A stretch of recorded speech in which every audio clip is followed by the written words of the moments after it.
Hello बच्चों।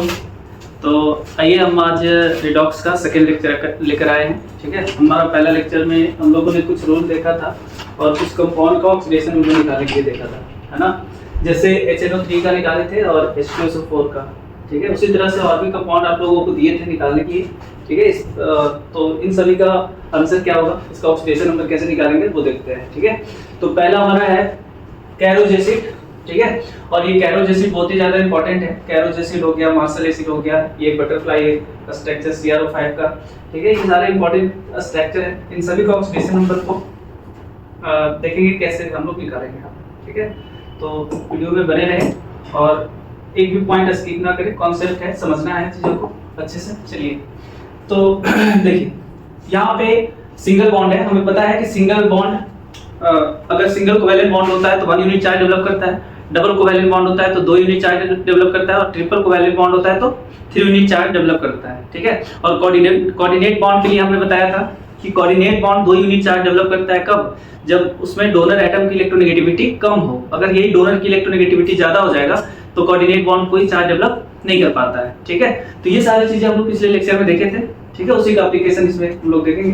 तो चलो, यहाँ पे सिंगल कोवैलेंट बॉन्ड है तो 1 यूनिट चार्ज डेवलप करेगा, तो 1 1 दोनों के ऊपर देंगे। ठीक है, अब जिसका इलेक्ट्रोनेगेटिविटी ज्यादा होगा उस पे माइनस होगा, जिसका इलेक्ट्रोनेगेटिविटी कम होता है उस पे प्लस होगा। ठीक है, तो ऑक्सीजन हाइड्रोजन में हाइड्रोजन का कम होता है तो इस पे प्लस और इस पे माइनस होगा।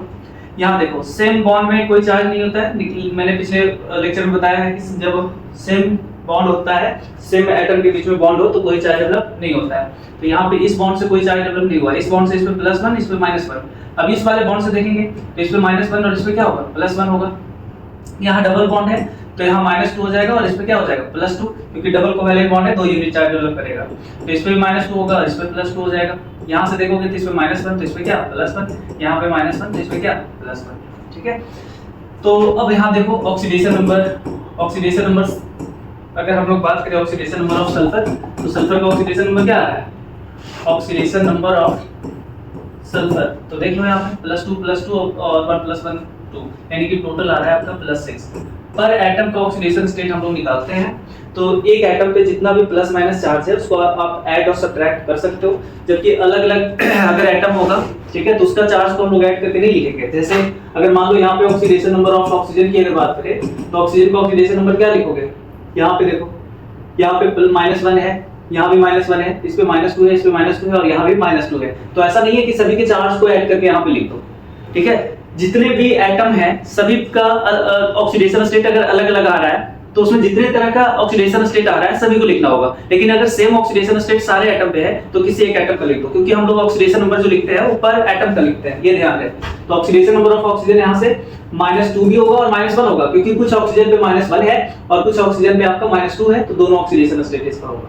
ठीक है, चलो अब यहीं पे अगर एवरेज ऑक्सीडेशन स्टेट निकालें, average oxidation number of oxygen अगर निकालेंगे तब कैसे निकालेंगे, तो टोटल ऑक्सीजन का ऑक्सीडेशन स्टेट जो आ रहा है वो ऐड कर लो और नंबर ऑफ ऑक्सीजन एटम से डिवाइड कर देंगे।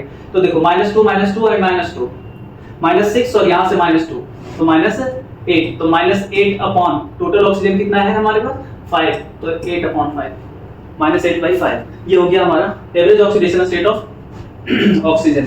चलो अगला है हमारा मार्शल एसिड। इसी का ये कैरोज एसिड का दूसरा नेम होता है पेरोक्सी मोनोसल्फ्यूरिक एसिड, और इसमें हम लोग बोलेंगे पेरोक्सी डाइसल्फ्यूरिक एसिड, या इसी को हम लोग कैरोज एसिड बोलते हैं। चलो अब इसका ऑक्सीडेशन स्टेट निकालो। तो यहाँ पे सिंगल बॉन्ड है +1 -1, यहाँ से -1 इसमें क्या होगा, +1। उसी तरह से ये डबल बॉन्ड है तो इस पे -2 हो जाएगा और इस पे +2 हो जाएगा, और यहाँ से देखोगे तो इस पे -2 और इसके ऊपर वाले पे +2 होगा। अब देखो ये बॉन्ड है तो यहाँ से देखेंगे तो इस पे +1, इस पे -1 होगा। सेम एटम है, कोई चार्ज डेवलप नहीं होगा इस बॉन्ड से, लेकिन इस वाले बॉन्ड से होगा तो इस पे -1 होगा और इस पे क्या +1 होगा। सेम उसी तरीके से यहाँ पे -2 +2 -2 +2 -1 +1, और इस बॉन्ड से हाइड्रोजन ऑक्सीजन वाले से यहाँ -1 और इस पे +1।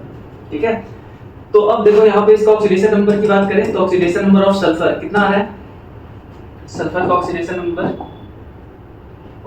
नंबर ऑफ सल्फर हमारा आ रहा है यहाँ से +2 एंड +2 +6 आ रहा है, यहाँ पे +6 आ रहा है, तो यहाँ पे आप ऑक्सीडेशन नंबर इसका +6 लिख लो। ठीक है, अगर यहीं पे एवरेज ऑक्सीडेशन नंबर निकाले हम लोग सल्फर का, तो सल्फर का एवरेज ऑक्सीडेशन स्टेट क्या आएगा, तो 2 सल्फर है, ठीक है, और एक पे चार्ज हमारा क्या है +6 और दूसरे पे भी चार्ज +6 है, तो दोनों को ऐड करेंगे तो कितना आ जाएगा +6 करेंगे तो +12 और नंबर ऑफ सल्फर एटम 2 है तो 2 से डिवाइड भी करोगे तो एवरेज बेस का निकल कर +6 ही आएगा।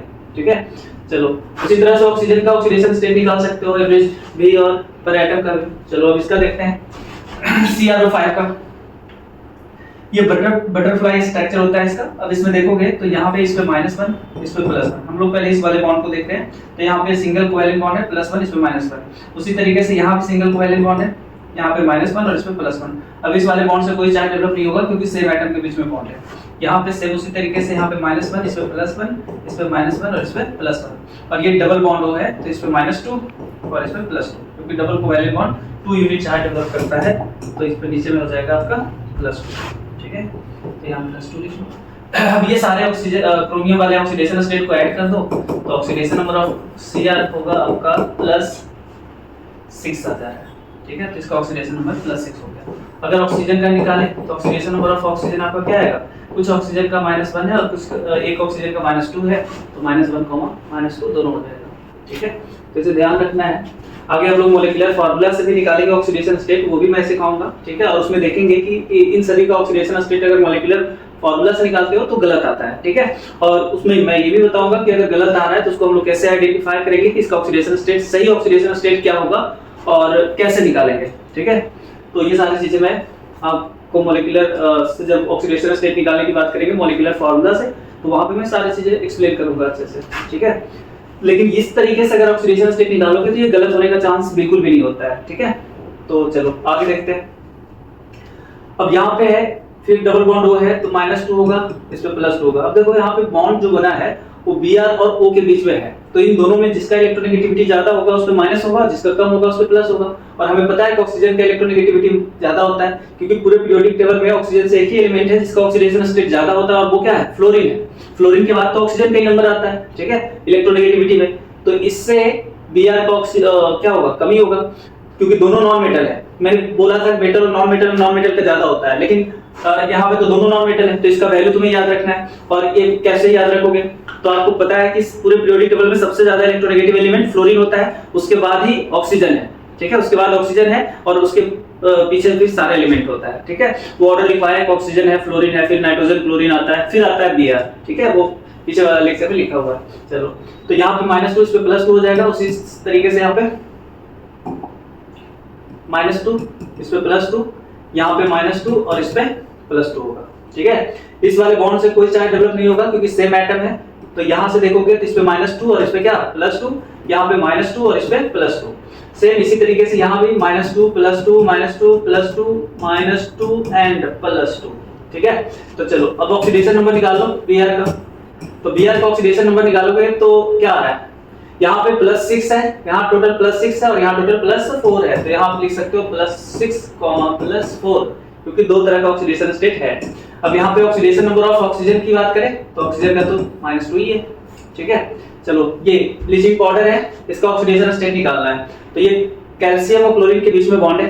अब कैल्शियम और क्लोरीन में किसका इलेक्ट्रोनेगेटिविटी ज्यादा है, तो कैल्शियम मेटल है और क्लोरीन हमारा क्या है, नॉन मेटल है। हमने आपको बताया है कि मेटल और नॉन मेटल में नॉन मेटल का इलेक्ट्रोनेगेटिविटी ज्यादा होता है तो उस पे होगा माइनस और जिसका इलेक्ट्रोनेगेटिविटी कम है उस पे होगा प्लस। सिंगल बॉन्ड है, वन चार्ज ही होगा। यहाँ पे भी सिंगल बॉन्ड है, इस पे +1 इस पे क्या -1, यहाँ पे -1 और इस पे +1। ठीक है, तो इस तरीके से ऑक्सीडेशन नंबर ऑफ ऑक्सीजन जो क्लोरीन जो है वो क्या आ रहा है, ऑक्सीडेशन नंबर ऑफ क्लोरीन आपका आ रहा है -1, +1। अब देखो समझना है यहाँ पे, जैसे यहाँ पे क्लोरीन का ऑक्सीडेशन स्टेट -1 भी है +1 भी है, दोनों आ रहा है। लेकिन अगर एवरेज ऑक्सीडेशन स्टेट निकालोगे क्लोरीन का, average oxidation number of chlorine, तो क्लोरीन का एवरेज ऑक्सीडेशन स्टेट 0 आएगा क्योंकि +1 और -1 ऐड होगा तो 0 ही होगा। ठीक है, और 2 से डिवाइड करोगे तो 0 में डिवाइड करेंगे 2 से तो 0 ही आएगा। अब देखो, अब यहाँ पे अगर मान लो, ठीक है, कि अगर आपका एग्जाम में ये क्वेश्चन आया है और उसमें ऑक्सीडेशन नंबर पूछा है, जेईई मेंस में अगर ये क्वेश्चन आया है और ऑक्सीडेशन नंबर अगर आपसे पूछा गया है इसी का, तो अगर वहां पे ऑप्शन ए है, मान लो 0 दिया है, ऑप्शन ए में दिया हुआ है 0, ऑप्शन ए में 0 दिया है और बी में मान लो इसका -1 +1 दिया है, सी में आपका इसी तरीके से कुछ दिया है +1 मान लो, और डी में आपका मान लो -1 ऐसे कुछ दे रखा है 4 ऑप्शन। ठीक है, अब उस केस में क्या करोगे कि आप जैसे एवरेज ऑक्सीडेशन स्टेट का आदत लगा होता है बच्चों को, यहाँ से तुरंत ले कैल्शियम का +2 ऑक्सीजन -2 लेगा, क्लोरीन निकालेगा, 0 लाएगा और ये 0 तुरंत टिक करेगा, ठीक है। जबकि आपका आंसर इस केस में क्या होगा, गलत होगा, क्योंकि ऑक्सीडेशन स्टेट जो हम लोग निकालते हैं वो पर एटम का निकालते हैं, और पर एटम का ऑक्सीडेशन स्टेट देखा जाए क्लोरीन का तो -1 और +1 आ रहा है, ठीक है, एवरेज आ रहा है 0। तो जब अगर ये ऑप्शन गिवन ना होता ना बी वाला, तब उस केस में अगर आप ए मारेंगे तो आपका आंसर सही है, ठीक है। और नीट में ज्यादातर एवरेज ही पूछता है, तो नीट के लिए तो बात ही नहीं है, मतलब एवरेज निकाल के उसका काम हो जाएगा।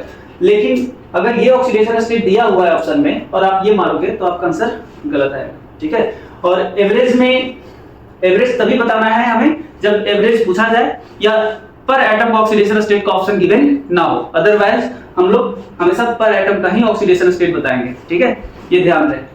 चलो, तो यहाँ हम लोग ऑक्सीडेशन स्टेट के बारे में देखें। अब जैसे मान लो कुछ कंपाउंड आउट दे रहे हैं, H3PO4 है, अगला हमारा है H3PO3 और इसी तरह से H3PO2 है। इसका स्ट्रक्चर की अगर हम लोग बात करें, इसका स्ट्रक्चर है इस तरीके से, यहाँ पे H और ये मान लो कोऑर्डिनेट बॉन्ड, ठीक है। और इसका स्ट्रक्चर इसको हटाते हैं यहाँ से,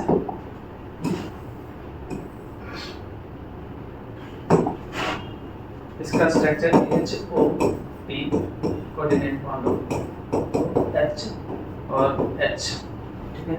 और एक कंपाउंड हमारा ये है H3PO2, ये तीनों को ध्यान रखना है, HOP H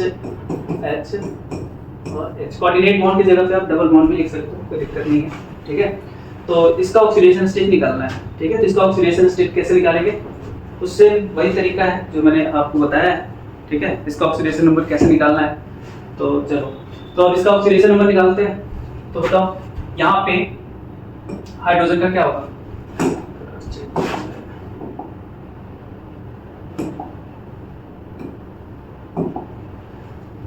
चलो, तो इसमें +1 और इसमें -1, यहाँ से -1, इसमें +1, सिंगल बॉन्ड है, यहाँ पे -2 और इसमें +2। अब सुन लो, ऑक्सीजन और फास्फोरस की बात है। ऑक्सीजन और फास्फोरस में ये कोऑर्डिनेट बॉन्ड है और फास्फोरस का ऑक्सीडेशन स्टेट ये इलेक्ट्रोनेगेटिविटी कम है और ऑक्सीजन का इलेक्ट्रोनेगेटिविटी ज्यादा है। तो डोनर इसमें कौन सा है, फास्फोरस है, क्योंकि एरो इधर से लगा हुआ है, मतलब ये डोनेट कर रहा है इलेक्ट्रॉन किसे, फास्फोरस ऑक्सीजन को। तो फास्फोरस ऑक्सीजन को इलेक्ट्रॉन दे रहा है, तो ये हुआ डोनर। और डोनर की इलेक्ट्रोनेगेटिविटी जब कम होती है तभी 2 यूनिट चार्ज डेवलप होती है, अदरवाइज अगर डोनर का इलेक्ट्रोनेगेटिविटी ज्यादा हो जाएगा तो कोई चार्ज डेवलप नहीं होता है कोऑर्डिनेट बॉन्ड से, ठीक है, ये ध्यान रहे। तो यहाँ पे -2 तो इसमें +2 हो जाएगा, सेम उसी तरीके से यहाँ पे -1 तो यहाँ +1, यहाँ पे -1 तो यहाँ पे +1, वैसे ही यहाँ पे -1 इसमें +1 हो जाएगा, ठीक है। और यहाँ पे आपका -1 और इस पे आपका क्या हो जाएगा, +1 हो जाएगा, ठीक है, इस तरीके से।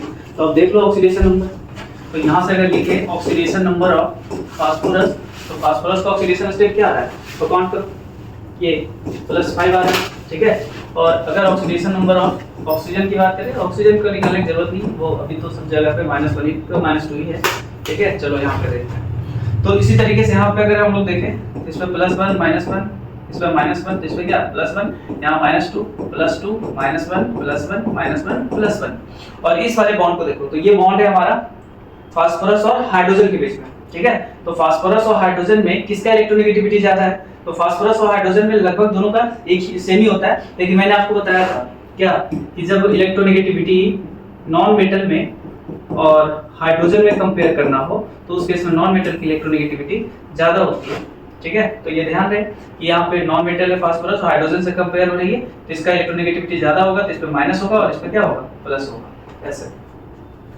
अब यहाँ पे ऑक्सीडेशन नंबर निकालोगे फास्फोरस का, तो क्या आ रहा है, देखो यहाँ पे टोटल प्लस चार्ज है 4 और एक माइनस है, तो एक प्लस माइनस न्यूट्रल हो जाएगा, यानी कि बचा क्या, +3। तो इसका ऑक्सीडेशन स्टेट आ गया आपका +3, फास्फोरस का ऑक्सीडेशन स्टेट +3 आएगा, ठीक है। चलो अब नेक्स्ट वाले में देखो, सेम ऐसे ही +1 -1 -1 +1, यहाँ से -2 +2 माइनस, इस पे माइनस नहीं होगा, इस पे प्लस होगा, +1 -1 और यहाँ से इस पे +1, तो इसमें क्या -1। तो 2 माइनस 2 प्लस को न्यूट्रल करेगा, तो इसमें बचेगा क्या, +1। तो यहाँ पे ऑक्सीडेशन नंबर निकालोगे, तो ऑक्सीडेशन नंबर ऑफ फास्फोरस हो जाएगा आपका +1, ठीक है। तो इस तरीके से हम लोग किसी भी एलिमेंट का ऑक्सीडेशन स्टेट कोई भी कंपाउंड का ऑक्सीडेशन स्टेट निकाल सकते हैं, ठीक है, बस स्ट्रक्चर गिवन हो, ठीक है। अगर लेकिन ज्यादातर केस में स्ट्रक्चर जरूरी नहीं कि आपका स्ट्रक्चर दिया हुआ ही हो, ठीक है, स्ट्रक्चर आपको खुद भी ध्यान में रखना है, ठीक है। और स्ट्रक्चर को कैसे ध्यान में रखोगे, तो उसमें आपको ध्यान रखना है ये कि स्ट्रक्चर फॉर्म कैसे करवाते हैं। जैसे मान लो हमें H2SO4 का स्ट्रक्चर बनानी है, तो H2SO4 का स्ट्रक्चर बनाने के लिए हमें क्या ध्यान रखना है, कुछ चीजें, कुछ बातें होती है जो हम लोग ऑलरेडी केमिकल बॉन्डिंग में पढ़ते हैं, तो इसमें ध्यान रखना है। ये मतलब मैं अभी ऐसे शॉर्ट में बता रहा हूँ ना, डिटेल में हम लोग बात अभी नहीं कर रहे हैं, क्योंकि स्ट्रक्चर कैसे फॉर्म होती है इसके लिए हम लोग केमिकल बॉन्डिंग में पढ़ते हैं अच्छे से, ठीक है। उसके लिए रूल हम लोग वहां देखते हैं कुछ। तो जैसे देखो अभी मैं आपको ये बस बता रहा हूँ कि इसमें कुछ चीजें होती है जिसे ध्यान में रखना होता है। जैसे स्ट्रक्चर बनाना है इसको, तो सबसे पहले इसमें ये फाइंड करो कि इसमें सबसे लीस्ट इलेक्ट्रोनेगेटिव एलिमेंट कौन है, ठीक है। जो लीस्ट इलेक्ट्रोनेगेटिव एलिमेंट होगा वो आपका सेंटर में रहेगा, ठीक है। मतलब सिर्फ लिस्ट ही देखना काफी नहीं है, मतलब जिसका इलेक्ट्रोनेगेटिविटी कम हो और वो उसका कोवैलेंसी ज्यादा हो, कोवैलेंसी मतलब वो ज्यादा शो करता हो, वो ध्यान रखना है। और जिसमें संख्या जिसका कम हो, ठीक है, संख्या कम होना चाहिए, कोवैलेंसी जिसका ज्यादा हो, ठीक है, और वो आपका लेस इलेक्ट्रोनेगेटिव एलिमेंट भी हो, तो उसे हम लोग सेंटर में रखते हैं, ठीक है। और मोनोवैलेंट एटम होता है उसको लास्ट में जो ऐड करते हैं, और डाईवैलेंट होता है तो वो लास्ट में भी ऐड हो सकता है और बीच में भी हो सकता है। जैसे आप देखो, अब ये दूसरी बात ये भी है कि हमें स्ट्रक्चर बनाना है तो ये भी ध्यान रखना है कि आपका लुईस डॉट स्ट्रक्चर को फॉलो करें। जैसे देखो यहाँ पे जैसे मान लो हमें पता है कि सबसे जिसका संख्या कम है वो है हमारा सल्फर, तो सल्फर हमारा सेंट्रल एटम होगा। अब सल्फर से जुड़ने वाला एटम है इसमें क्या, ऑक्सीजन और हाइड्रोजन, तो हाइड्रोजन हमारा है मोनोवैलेंट, तो ये लास्ट में आएगा, मतलब मोनोवैलेंट का मतलब जिसका वैलेंसी 1 होती है, तो ये लास्ट में होगा। उसके बाद ऑक्सीजन है, तो ऑक्सीजन यहाँ पे ऐड होगा, तो जैसे मान लो यहाँ पे हाइड्रोजन ऐड हो गया, तो हाइड्रोजन ऑक्सीजन से जुड़ेगा, इधर भी हाइड्रोजन ऐड हो गया ऑक्सीजन से, ठीक है। अब इन दोनों के बीच में सिंगल बॉन्ड ऐसे ऐड हो गया। अभी हमारे पास ऑक्सीजन कितना बचा है, 2, तो 2 ऑक्सीजन एक इस तरह से डबल बॉन्ड वो जुड़ जाएगा और एक नीचे इस तरह से डबल बॉन्ड वो जुड़ जाएगा, ठीक है। क्योंकि मैंने बताया था कि ये डबल बॉन्ड वाला बीच में भी जुड़ सकता है, दोनों साइड सिंगल बॉन्ड बना के, या डायरेक्टली डबल बॉन्ड से अटैच हो सकता है, इस तरीके से। तो हम लोग ऐसे स्ट्रक्चर बना सकते हैं, कोई बड़ी बात नहीं है, ठीक है।